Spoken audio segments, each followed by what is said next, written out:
Hey everyone. So is Xero not connecting to your bank? Maybe your bank feed isn't syncing or you keep getting connection errors. Yeah, that can be really frustrating, especially if you rely on Xero to keep your accounts up to date.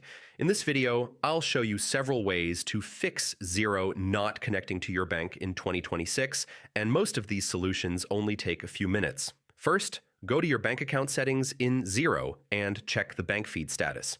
Sometimes the feed shows as disconnected, paused, or requires your attention. If the feed is disconnected, click Reconnect and log into your bank. This usually resolves most connection issues.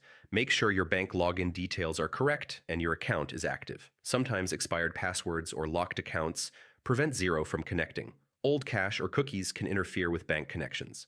Clear your browser's cache and cookies, then refresh Xero and try again. If you're using a VPN or proxy, try turning it off. Some bank connections are blocked by VPNs or restricted networks. Some banks require extra security verification or multi-factor authentication.